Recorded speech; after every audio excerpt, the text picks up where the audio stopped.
Hello and welcome to the Eco Certifications Hospitality Channel, the Green Hospitality Channel. If you want to embed sustainability into daily operations and work toward certifications like ISO 14001, you need more than good intentions. You need a clear structure. That structure is called an Environmental Management System, or EMS.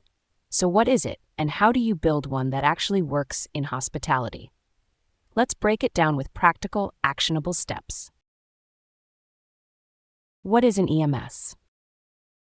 An environmental management system is a formal framework that helps hotels and hospitality businesses identifying environmental impacts, setting goals and responsibilities, and tracking progress.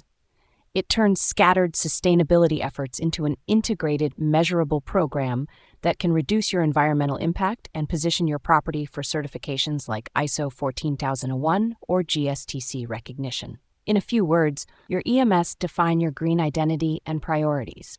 For example, would you reduce your environmental impact by purchasing locals goods or by buying eco-friendly products? To define your environmental policy. Environmental policy is part of your EMS. It is your hotel's commitment statement, what you stand for. It should be signed by top management to show genuine commitment, and it should be visible to all staff and stakeholders, posted in employee areas, your website, and guest communications. Also, it should be specific to your property. Mention your key environmental priorities like energy efficiency, waste reduction, or water conservation. Practical tip. Include measurable commitments like, we commit to reducing energy consumption by 20% over 3 years, rather than vague statements about caring for the environment. 3. Identify environmental aspects and impacts. Map out how your operations affect the environment using the 6 main assessment categories. Energy efficiency. Identify the most energy-intensive systems and equipment, such as HVAC systems, lighting, or kitchen equipment. Water conservation.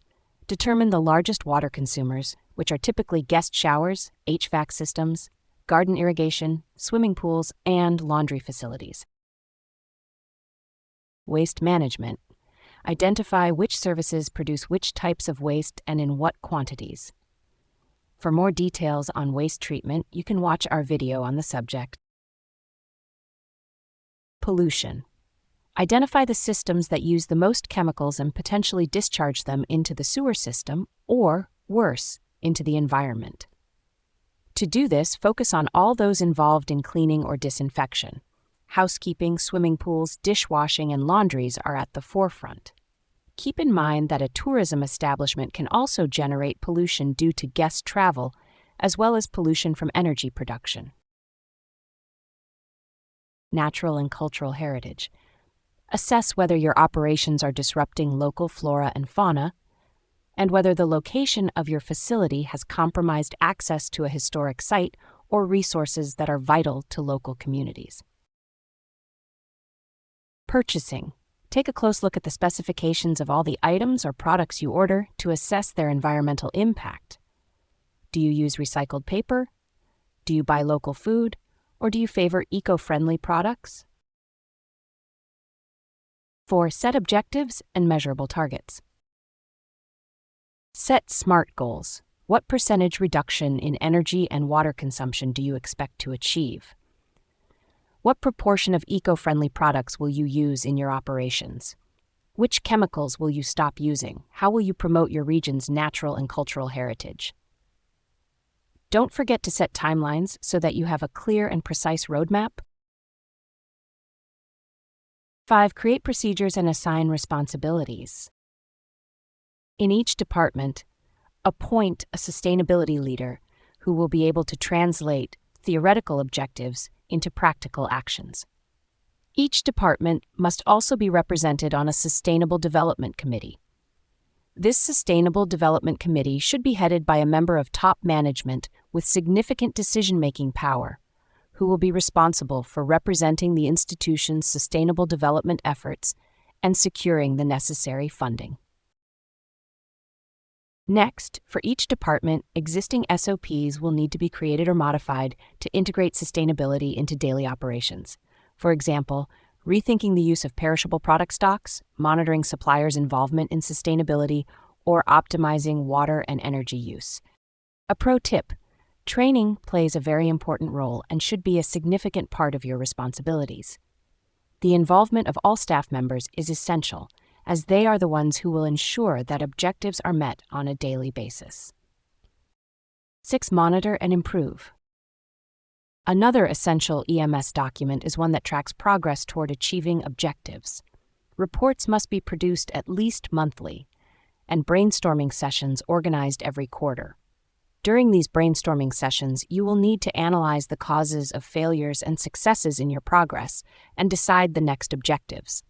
In order to remain rational, it is essential to use KPIs, such as the amount of energy used per guest, the number of kilos of food waste, etc. Let's remain pragmatic. Finances, ROI, and benefits. Do you think sustainability costs money and brings no return? Nothing could be further from the truth. While some implementations require a financial investment, the ROI is often very quick and far exceeds expectations. Want proof? Imagine how much you would save if you could reduce your energy bill by 5% or your waste disposal bill by 10%. The financial aspect, along with the necessary investment, must also be addressed in your EMS.